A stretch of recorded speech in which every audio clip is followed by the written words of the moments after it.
graça e a paz do Senhor esteja com você, meu irmão, minha irmã. Eu estou aqui para mais uma escola bíblica online. Temos falado sobre vida espiritual autêntica nos últimos meses, mais acentuadamente, então, nos últimos 2 meses, quando, então, adotei este tema, vida espiritual autêntica no mundo de trevas, para trazer para a igreja uma série de pontos fundamentais de que, primeiro, se nós estamos falando sobre vida espiritual autêntica, porque nós estamos admitindo que existe vida espiritual que não é autêntica, que ela tem jeito de autenticidade, ela tem cara de autenticidade, ela tem pinta de autenticidade, mas ela não tem nada de autenticidade. Então, isso tem que ficar muito claro.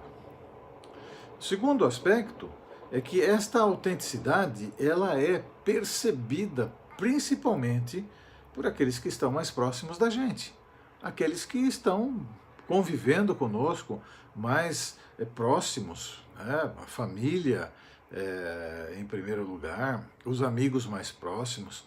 Então as pessoas vão ver que você tem uma vida espiritual autêntica, tá? Porque elas percebem isso em você. O outro fator é quando você mesmo percebe que você está melhorando dia após dia e deseja então continuar essa caminhada cristã, tendo autenticidade na vida espiritual num mundo complicado, coisificado e de trevas como o nosso mundo. Hoje nós vamos tratar sobre a necessidade de crescimento espiritual. E há uma necessidade mesmo, porque ninguém nasce grandão. Todo mundo começa a vida espiritual, né, pequenininho. É quando nasce. Nasce pequenininho e aí vai se alimentando do alimento correto para aquela sua faixa de idade, vai melhorando, o alimento vai ficando um pouquinho mais engrossado, na verdade, à medida que você vai crescendo, e passa do leitinho para colocar outro alimento junto, e até você poder ter o alimento sólido. E aí sim, continuar crescendo. Então, na vida espiritual não é diferente. Começa-se muitas vezes com um alimento mais suave. E à medida que você vai permanecendo, você precisa de alimento mais forte, mais soberbo, no sentido de consistência, né? Um alimento mais consistente para que você possa continuar crescendo. Então vamos ver hoje a necessidade de crescimento espiritual, baseado exatamente nesse ponto de vista. Então, Deus te abençoe e vamos lá. Vida espiritual autêntica em um mundo de trevas. Necessidade de crescimento espiritual. A necessidade do crescimento espiritual. A palavra de Deus em 2 Pedro 3,18, ela deixa ali algo muito definido, com muita clareza, dizendo assim: cresçam, porém, na graça e no conhecimento de nosso Senhor e Salvador Jesus Cristo. A Ele seja a glória, agora e para sempre. Amém. É interessante que o apóstolo Pedro aqui, ele não fala para você, cresça nos seus conceitos pessoais sobre a palavra de Deus, sobre Cristo, sobre todas as coisas pertinentes a uma vida espiritual. Não, não. Ele deixa bem claro que você deve crescer na graça e no conhecimento do nosso Senhor e Salvador Jesus Cristo.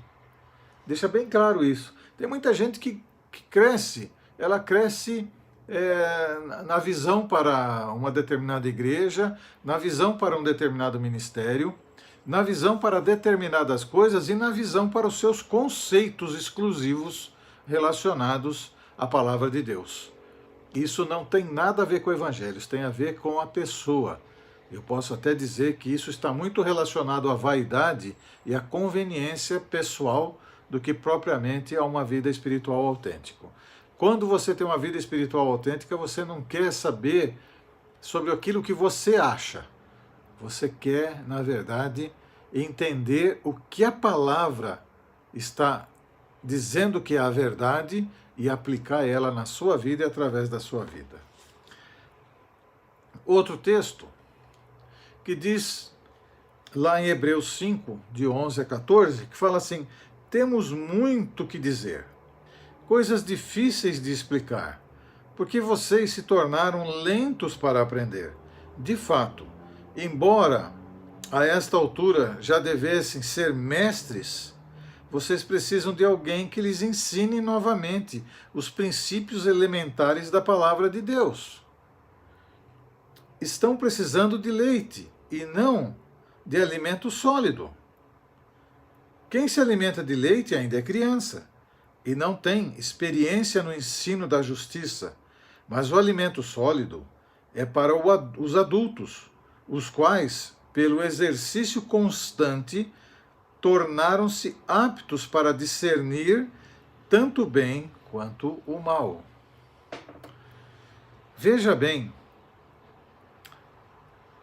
os quais, pelo exercício constante, tornaram-se aptos para discernir tanto o bem quanto o mal. Isso quer dizer que nenhum de nós trouxermos na bagagem a condição intelectual e espiritual para entendermos todas as coisas sem exercitarmos-nos nesta direção, ou sermos, na verdade, exercitados na palavra de Deus. Isso precisa ficar bem claro. Bem claro. A menos que a gente, depois de tantos anos, ainda precisa de leite, do leitinho espiritual. O alimento sólido da palavra de Deus pertence ao cristão maduro. Maduro e espiritual. O escritor, quando escrevendo aos Coríntios, Paulo, quando ele escreveu aos Coríntios, tinha a expectativa de que eles, após 5 anos de vida cristã, estivessem aptos a receberem o alimento sólido. Veja só, o apóstolo, quando lá ensinando, ele traçou uma meta de 5 anos, a qual ele achava que era o suficiente para que aqueles crentes pudessem ter uma vida espiritual autêntica, porque estava dando alimento sólido. Ele achava que estariam aptos, vieram com leitinho, deu uma engrossadinha no leite e tal. No 5º ano ele falou: vou dar um alimento mais sólido para esse povo. Ele achava que já dava. O leite da palavra de Deus pertence àqueles que ainda são bebês na sua fé. É o alimento dado aos novos convertidos, pois receberam Jesus como Salvador e Senhor e ainda não podem receber um alimento sólido, sendo que o primeiro alimento deve ser um leitinho. O apóstolo disse que os estava alimentando com leite no princípio, pois eram novos convertidos. O problema é que eles já estavam no leite há muito tempo. E isso é uma demonstração de falta de espiritualidade. É um defeito na vida cristã, ou seja, é imaturidade. Agora, eu tenho uma pergunta para você, meu irmão, minha irmã. Você sabe o que é alimento sólido baseado na palavra de Deus? Sim ou não? Sim ou não? A Bíblia ela não registra seções de etiquetas, como esta é uma seção de leite. Agora nós vamos falar de uma seção de alimento sólido. Não registra isso. Por essa razão, cuidado ao responder positivamente, saber o que é alimento sólido. O escritor da carta aos Hebreus mostra com clareza que é a incapacidade de entender sobre o sacerdócio celestial de Cristo. Ele queria levá-los além do básico, além do leite, conforme os versículos 1 e 2 do capítulo 6 de Hebreus. Veja lá. Portanto, deixemos os ensinos elementares a respeito de Cristo e avancemos para a maturidade, sem lançar novamente o fundamento do arrependimento de atos que conduzem à morte, da fé em Deus, da instrução a respeito de batismos, da imposição de mãos, da ressurreição dos mortos e do juízo eterno. Ele achava que isto é tão elementar, tão básico, tão simples, que nós não precisávamos mais falar sobre isso. Ele acha que não havia necessidade mais de tocar nesse assunto. O escritor queria levá-los para o alimento sólido, o sacerdócio celestial de Cristo, mas ele não poderia fazer a menos que seus leitores crescessem. É mais ou menos como nós. Não consigo mudar para uma determinada área, a menos que a gente entenda o que é uma vida espiritual autêntica em um mundo de trevas. Enquanto eu observar que a igreja não entendeu isso ainda, eu não posso mudar. E incrível, eu vejo isso através da forma com que as pessoas se colocam em muitos momentos. Com raras exceções, enfrentamos este momento hoje e em muitas igrejas. Muitos são os cristãos que continuam no leite. Eles conhecem o ABC do Evangelho, gostam de falar do ministério terreno de Cristo, gostam de falar das diferentes denominações, mas quando vão receber o alimento sólido, não conseguem entender a grandeza das coisas que Cristo está fazendo ainda hoje por eles no céu. Olha só. Muitos conhecem Jesus como Salvador, mas não têm a menor ideia do que ele pode fazer por eles como supremo sacerdote celestial. Na maioria dos casos, estas são pessoas que foram salvas há tempo suficiente para ensinar a outros. Já poderiam ser grandes cooperadores na obra de Deus, mas continuam esperando a mamadeira, o leitinho quentinho. Desta forma, transformam a igreja, que deveria ser um centro de capacitação e treinamento, num verdadeiro berçário, onde todos gritam para os seus líderes: me alimentem, me alimentem. Os que assim o fazem estão vivendo a segunda infância, aprendendo ano após ano as mesmas coisas, pois vivem se esquecendo. É sério isso, meu irmão, minha irmã. Aceite a minha palavra nesta escola bíblica como alguém que quer que você cresça espiritualmente, cresça mesmo. Porque esta era a situação daqueles primeiros leitores da carta dos Hebreus. Eles eram inexperientes na palavra de Deus. Em Hebreus 5:13, diz assim: quem se alimenta de leite ainda é criança e não tem experiência no ensino da justiça. Se você quer crescer espiritualmente, saiba, Deus quer que você cresça. Mas vale lembrar que nenhum de nós já cresceu o suficiente.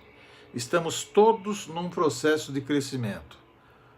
Um pouquinho menor, outro um pouquinho maior, outro um pouquinho maior ainda, mas todos estamos crescendo, se é que estamos observando a palavra de Deus e seus ensinos com propriedade, com compromisso e com determinação. Se desejarmos crescer, precisamos nos dedicar a aprender a palavra de Deus. Precisamos nos tornar experientes na palavra de Deus. Há muita inexperiência colocando a palavra para fora. Há muita inexperiência tentando passar conceitos e ideias sobre textos fundamentais, textos fundamentalistas, passando conceitos da própria pessoa. Isso é errado e isso é pecado.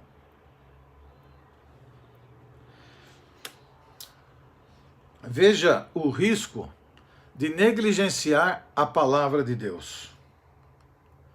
Por isso, é preciso que prestemos maior atenção ao que temos ouvido, para que jamais nos desviemos.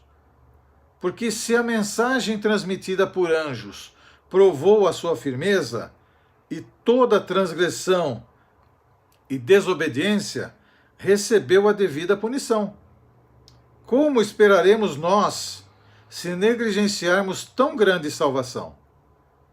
Esta salvação, primeiramente anunciada pelo Senhor, foi-nos confirmada pelos que a ouviram. Mas nós temos um outro risco ainda, o risco de duvidar da palavra de Deus. E eu quero aqui salientar que duvidar não é você falar assim, não, mas eu tenho certeza que ela é a palavra de Deus. Não é disso que eu estou falando. Eu estou falando é que se você duvida, é com as suas atitudes. Não é com o seu nível intelectual de entendimento sobre ela. Mas o duvidar é com a sua prática, com as suas atitudes. Veja, pois as boas novas foram pregadas também a nós, tanto quanto a eles, mas a mensagem que eles ouviram de nada lhes valeu, pois não foi acompanhada de fé por aqueles que a ouviram. Quando ele fala de fé, ele está falando aqui a fé que te leva à prática, a fé que te leva à ação, a fé que te leva a você se mover, a fé que tira você da onde você está e te eleva, a fé que faz com que você não pare, que você continue. Muitos dizem não duvidar, mas suas práticas, suas atitudes não testificam disso, testificam que eles duvidam. Pois a consequência e negligenciar e duvidar e tornar-se um bebê ou sofrer de nanismo espiritual, que é aquele que cresce até certo ponto, mas depois não consegue crescer mais, vira um nanico espiritual. Por esta razão é necessário que a palavra de Deus se transforme em prática. Quero terminar com Hebreus 5,14, quando ele diz assim, não vai aparecer na tela: mas o alimento sólido é para os adultos, os quais, pelo exercício constante, tornaram-se aptos para discernir tanto o bem quanto o mal. A vida cristã deve sempre andar para frente. Creio que você, meu irmão, minha irmã, que me ouve, vai lembrar de quando eu falo sempre dos 2 passos para frente e 1 passo para trás. Que na verdade você está dando 1 passo à frente. Porque a vida cristã, ela é para frente. Ninguém tem uma vida cristã de crescimento espiritual andando para trás. Tem muita gente que sabe todas as expressões da palavra, cada vírgula, cada ponto, cada novo parágrafo.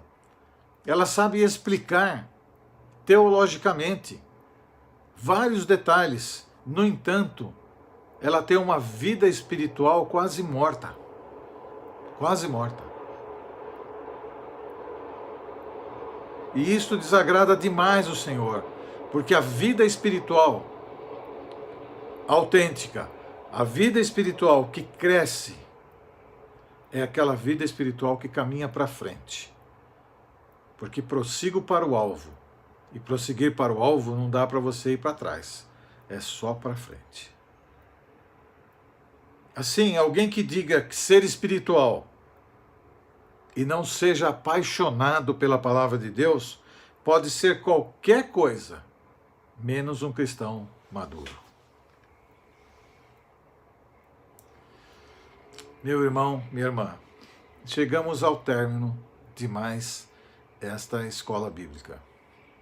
Eu espero que nesses 20 minutos você tenha entendido um pouquinho sobre o que é realmente crescimento espiritual e o que é um aparente crescimento espiritual. Eu, às vezes, com toda honestidade, eu já até falei isso para uma pessoa nesta semana, o que eu vou citar aqui agora. Eu me sinto pregando no deserto. É verdade. Às vezes eu me sinto pregando no deserto. Por quê? Porque eu vejo que muitas das pessoas que ouvem a pregação, elas apenas ouviram. Elas não colocam em prática, elas não têm o compromisso de meditar sobre o que elas estão ouvindo. E isso entristece demais todo e qualquer pastor sério. Todo e qualquer pastor que quer que o seu rebanho tenha uma vida espiritual autêntica, que cresça espiritualmente. Então, às vezes eu me sinto assim. Então, meu irmão, minha irmã, você que me ouviu nesta tarde, que investiu um pouquinho para me ouvir, pense sobre o que nós conversamos hoje. Quero te dar até uma dica. Volte e assista esse vídeo novamente. Anote algumas coisas que te chamaram a atenção. E faça como se fosse um filtro na sua vida. Se a sua vida não reflete isso que nós falamos aqui agora, vá para o seu quarto, dobre o seu joelho, converse com Deus. Nós nos vemos daqui a pouquinho no culto de fé, esperança e amor, num culto onde nós vamos estar louvando o Senhor, bendizendo o seu nome, participando de todos os momentos ali, entre avisos e outras coisas mais que acontecem durante a celebração, e nos finalmente, então, a palavra de Deus que será pregada. E eu quero que você participe com liberalidade, com liberdade, mas quero te pedir, não saia, fique com o compromisso de assistir o culto, no horário do culto. Procure se reeducar nesse sentido, educar-se nesse sentido, porque você poderia estar tendo que se deslocar para a igreja. Então você não tem que se deslocar, você pode fazer na sua casa mesmo, mas faça no horário do culto, no horário que estivermos ali participando do culto. Assuma esse compromisso com você, assuma esse compromisso com Deus, assuma esse compromisso com a sua família, de todos estarem ali participando do culto, no horário do culto. Espero você lá. Que Deus te abençoe e até daqui a pouquinho.